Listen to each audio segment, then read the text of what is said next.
शुरू करती हूँ अल्लाह के बाबरकत नाम से जो इंतहाई आली रुतबा और बहुत जलीलुल कदर है। स्केरी उर्दू टेल्स के मोअज़्ज़ज़ नाज़रीन को मैं अपने चैनल में वेलकम करती हूँ।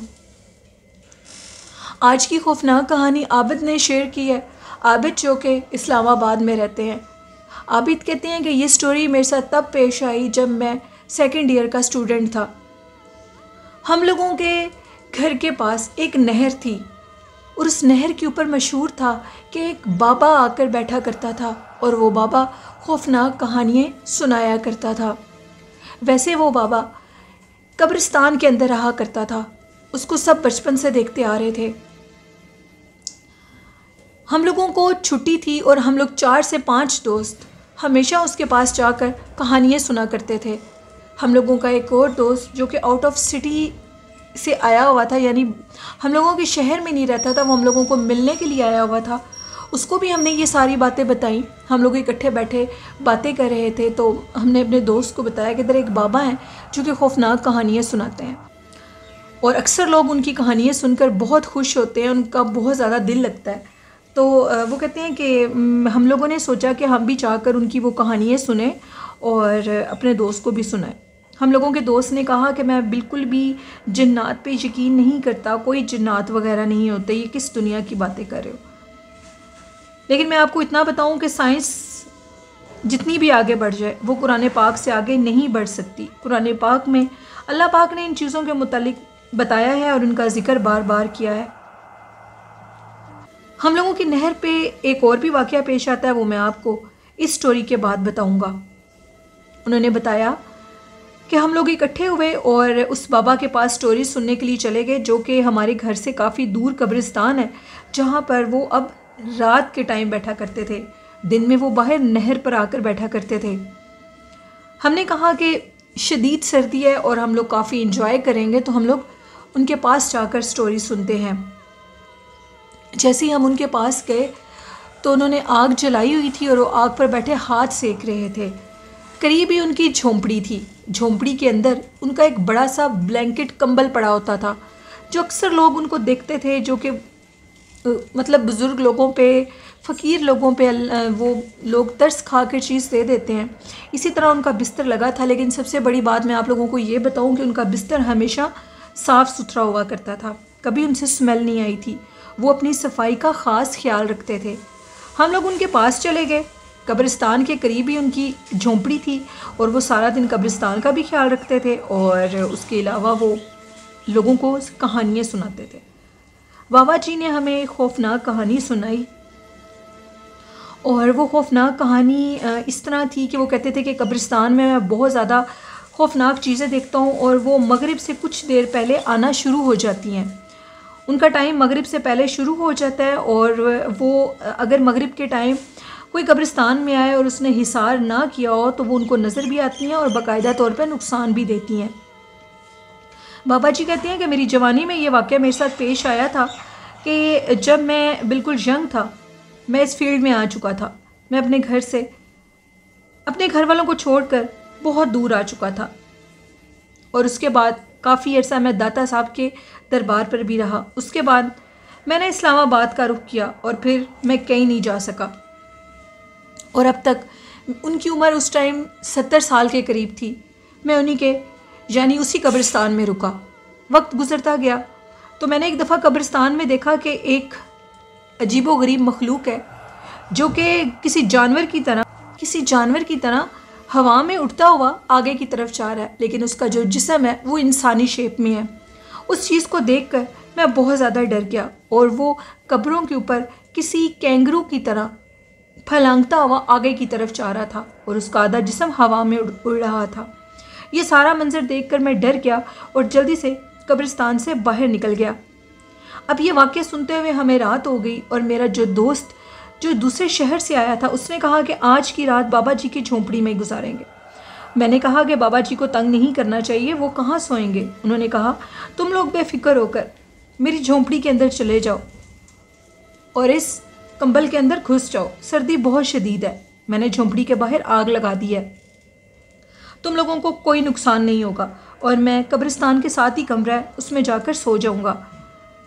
वो रात हमारे लिए बहुत एडवेंचर थी। हम लोग अब सारे दोस्त उसी कंबल के अंदर दबक के लेट गए। बाहर की आग ने कमरे के अंदर बहुत गर्माइश की।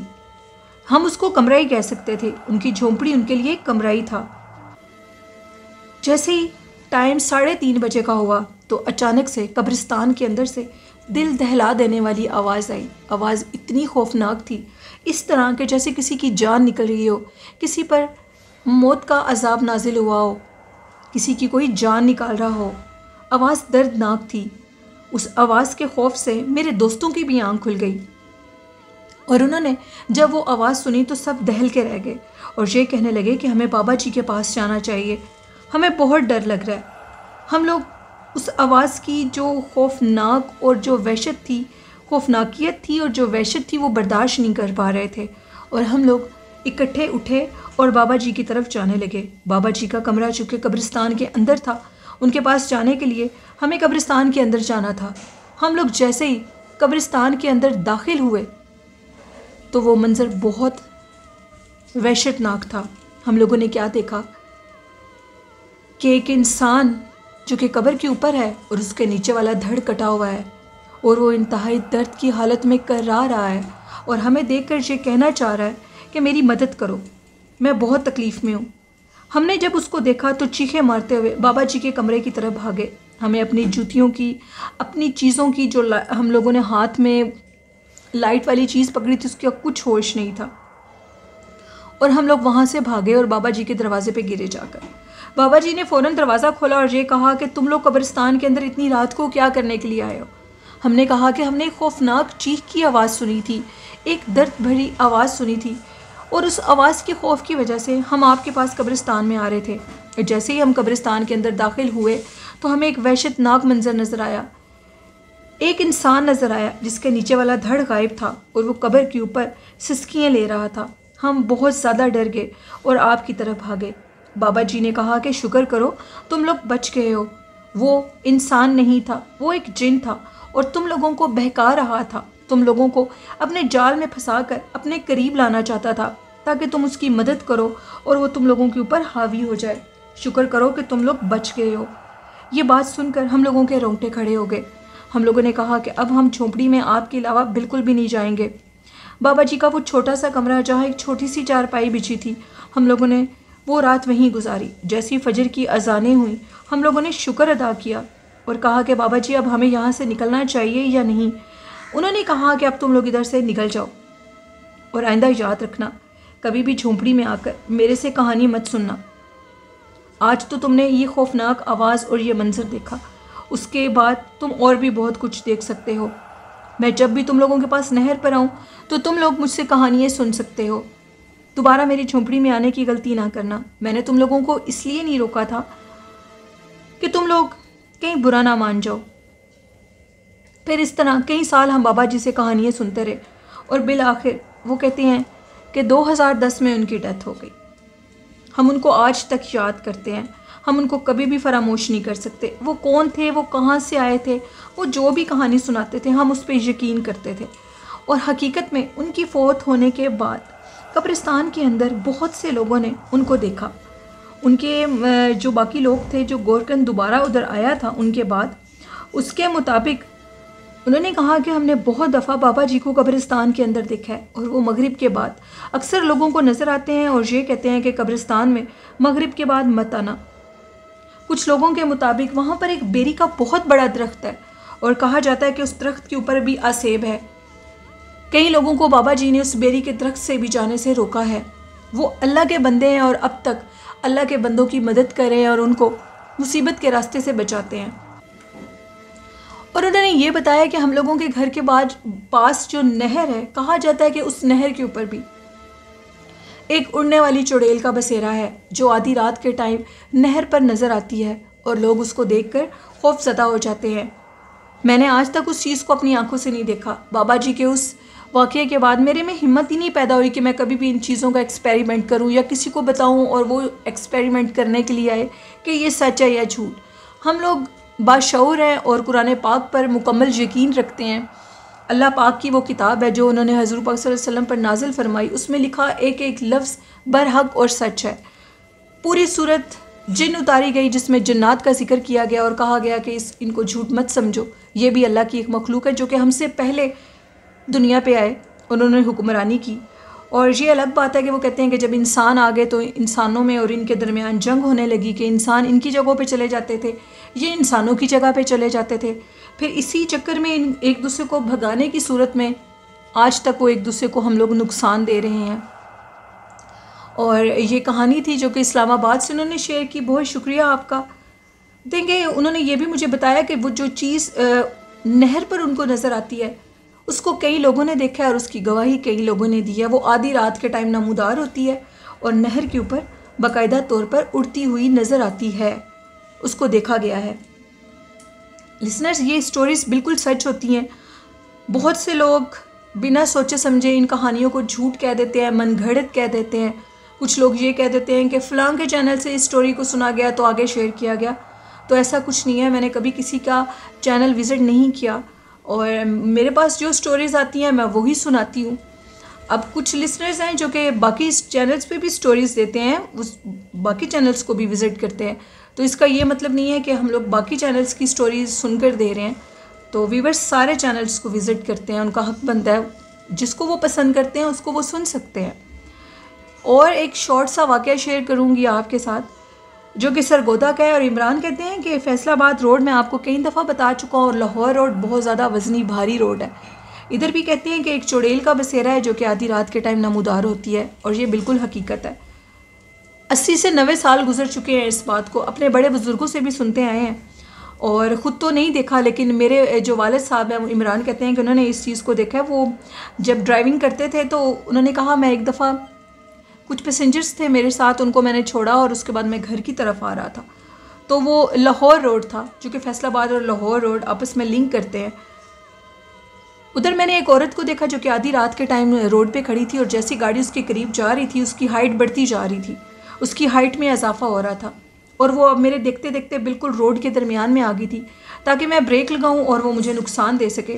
तो मैंने भी बाबुलंद आवाज़ में आयतल कुर्सी पढ़ी और शीशा नीचे किया, ये कहा कि तुम जो भी अल्लाह की मखलूक हो साइड पर हो जाओ, मैं तुम्हें नुकसान और तकलीफ़ नहीं देना चाहता। ये कहते हुए मैंने गाड़ी को स्पीड में लगाया और फिर उसके बाद मुझे कुछ नज़र नहीं आया। वो जो भी चीज़ थी जहाँ भी गई, मेरे बाबा ने उसको आंखों से देखा और वो इस रोड पे रहती है। बहुत से एक्सीडेंट होते हैं इस रोड पे। कहते हैं कि जो फैसलाबाद रोड के ऊपर एक स्कूल है, गवर्नमेंट स्कूल है, मशहूर है वो, उस स्कूल के आगे भी बहुत से एक्सीडेंट होते हैं। लोग कह देते हैं कि तेज़ रफ्तारी की वजह से होता है, नो डाउट तेज़ रफ्तारी से एक्सीडेंट होते हैं, लेकिन मखसूस उस रोड के ऊपर बहुत से एक्सीडेंट हुए हैं, उस जगह के ऊपर, वो जो स्कूल है उस जगह के ऊपर बहुत से एक्सीडेंट हुए हैं। तो ये कहानी थी इमरान की जो कि उन्होंने सरगोदा से शेयर की। बहुत शुक्रिया इमरान आपका। मैं अपने सभी लिसनर्स से कहना चाहूँगी कि जो भी मुसलमान हैं और बाशऊर हैं उनको ये चाहिए कि वो जन्नात की बातों को झूठ ना समझा करें, अपना पूरा ख्याल रखा करें, एहतियात किया करें। मगरिब के टाइम पर मैं बार बार अपने सभी लिसनर्स को ये कहना चाहूँगी कि अपने घरों के दरवाजे बिस्मिल्लाह पढ़कर बंद किया करें, विंडोज़ के आगे कर्टन कर दिया करें, अपनी किचन की लाइट को हमेशा ऑन रखें। अगर किचन का भी कोई दरवाज़ा बाहर की तरफ खुलता है तो उसको भी बिस्मिल्लाह पढ़कर बंद कर दिया करें। और जैसे ही मगरिब की अज़ानें ख़त्म हो जाएं और इशा की अज़ानों में आधा घंटा रह जाए तो बिस्मिल्लाह पढ़कर उन दरवाज़ों को दोबारा खोल दें। गर्मियों के मौसम में अपने विंडोज़ के कर्टन पर्दे हटा दें बिस्मिल्लाह पढ़ के, तो शैतान जिन्नात आपके घर में कभी कब्ज़ा नहीं करेंगे, आपके घर में कभी रिज़्क़ की तंगी, कभी कोई बीमारी, लड़ाई झगड़ा नहीं होगा। एक स्टोरी मैं आपके साथ और लास्ट में शेयर करूंगी। ये मेरे साथ अवैस ने शेयर किया है फैसलाबाद से। अवैस कहते हैं कि मैं आपको ये बताना चाहता हूँ कि हम लोगों के जो दादा थे उनके पास एक शख्स आया करता था और वो हमारे से बड़ी बातें करता था। वो मेरे दादा का दोस्त था, हम भी उनसे बहुत बातें करते थे और हम सारे कज़न इकट्ठे होकर जब भी वो आते थे उनके पास बैठा करते थे। वो मेरे दादा अबू को बहुत सी बातें बताया करते थे, बहुत से नुस्खे बताया करते थे, फ़लाँ बीमारी का नुस्खा, फ़लाँ चीज़ का नुस्खा। मेरे दादा उनकी जब भी बात सुनते थे तो बड़े अदब से सुनते थे और हम बच्चों को ये कहते थे कि जब भी तुम लोग ये आएँ तो तुम लोग बावज़ू हालत में आया करो। ये अल्लाह के नेक बुज़ुर्ग हैं और इनको सफाई पसंद है और ये चाहते हैं कि जब भी इनके करीब कोई बैठे तो वो बावज़ू होकर बैठे। हम लोग तब छोटे थे, 10-12 साल हम लोगों की उम्र थी, तो वो जैसे ही हमें जो कुछ बताते थे हम उनकी बात सुना करते थे और बड़े शौक़ से सुना करते थे। उनके आने का हमें इंतज़ार होता था। वो महीने के मखसूस एक दिन में आते थे और वो दिन चाँद की 14वीं रात का होता था। उनके आने से एक दिन पहले दादा अबू की जो तबीयत थी वो बहुत ख़राब हो जाती थी। हम लोग नहीं समझ सकते थे कि वो क्यों बीमार हो जाते हैं। जब हम उनसे पूछते थे तो वो हमें हमेशा ये कहते थे कि मैं इसलिए बीमार हो जाता हूँ कि मेरा दोस्त आ रहा है और उसकी जो आने के टाइम है वो नज़दीक है और अब मुझसे उनका वेट नहीं हो रहा, इसलिए मैं बहुत ज़्यादा सोचता हूँ तो मेरी तबीयत ख़राब हो जाती है। हम लोग उनकी ये बात सुनते थे और इग्नोर कर देते थे और ये कहते थे कि ये ठीक कह रहे हैं। वो आते, वो हमारे लिए बड़ी खाने की चीज़ें लेकर आते थे जिनका टेस्ट बिल्कुल डिफरेंट होता था। हमने आज तक उस टेस्ट की चीज़ें नहीं खाई थी। वो चीज़ें क्या होती थी हमें खुद भी नहीं पता होता था। काफ़ी अर्सा गुजर गया और वो हमारी तरफ नहीं आए। दादा अबू की तबीयत अब ज़्यादा ख़राब रहने लगी तो हमने दादा अबू को तंग करना और ये कहना कि वो क्यों नहीं आए, वो किधर हैं। तो जब वो आते थे तो एक मखसूस सी खुशबू आती थी, हमेशा एक ही खुशबू आती थी उनके पास से। दादी अम्मा ने हमें बहुत डांटा और ये कहा कि अब दादा अबू के आगे उनका जिक्र नहीं करना, खामोश रहो। तो हम दादी से पूछते थे आप ऐसे क्यों कहते हैं। वक्त गुजरता गया, हम लोग बड़े हो गए तो दादा अबू की भी डेथ हो गई। पता लगा बाद में कि वो जो शख्स दादा अबू के पास आता था वो कोई इंसान नहीं था, वो एक जिन था जो कि दादा अबू के ऊपर आशिक था और दादा अबू से बहुत मोहब्बत करता था। वो दादा अबू आने से पहले दादा अबू के जिस्म में थोड़ी सी तकलीफ़ आती थी, इसके अलावा वो दादा अबू को तकलीफ़ नहीं देता था। ये बात सुनकर हम लोगों के रोंगटे खड़े हो गए कि क्या वो जिन था जिससे हम बातें सुनते थे, जो हमारे लिए चीज़ें लेकर आता था। वो चीज़ आज भी याद आती है तो रोंगटे खड़े हो जाते हैं, खौफ के मारे बुरी हालत हो जाती है। तो ये मेरे लिसनर की कहानी थी जिन्होंने शेयर की। मेरे साथ बहुत शुक्रिया आपका अपनी स्टोरी शेयर करने के लिए। ये थी आज की खौफनाक कहानियाँ लिसनर्स। तो ये वाक़यात बहुत से लोगों की ज़िंदगी में होते हैं, उनकी ज़िंदगी में पेश आते हैं। अल्लाह पाक हमें ऐसे नागहानी आफ़तों और मुसीबतों परेशानियों से हम सबको दूर रखे, आमीन। ये थी आज की कुछ खौफनाक कहानियाँ लिसनर्स। मेरे लिसनर्स को कैसी लगी अपना फ़ीडबैक मुझे ज़रूर दीजिएगा। और आखिर में कहना चाहूँगी कि हज़ूर नबी करीम सल्लल्लाहु अलैहि वसल्लम पर दुरूद व सलाम पढ़ें। जैसे आज ईद मिलादुल नबी का दिन है तो तमाम आशिकाने रसूल सल्लल्लाहु अलैहि वसल्लम को ईद मिलादुल नबी मुबारक हो। हमें हर दिन ईद मिलादुल नबी का समझना चाहिए और उनसे आप सल्लल्लाहु अलैहि वसल्लम से मोहब्बत को इसी तरह बढ़ाना चाहिए। वालिदैन की खिदमत करें, उनसे मोहब्बत करें, कुरान पाक, नमाज और दुरूद शरीफ को ज़िंदगी का ख़ास हिस्सा बनाएं और मेरे इस चैनल को भी सपोर्ट करें, चैनल को सब्सक्राइब करें। और आप मुझे इजाज़त दीजिए, दुआओं में याद रखिएगा और अपने अहले खाना का बहुत सा ख्याल रखिएगा। अल्लाह हाफ़िज़।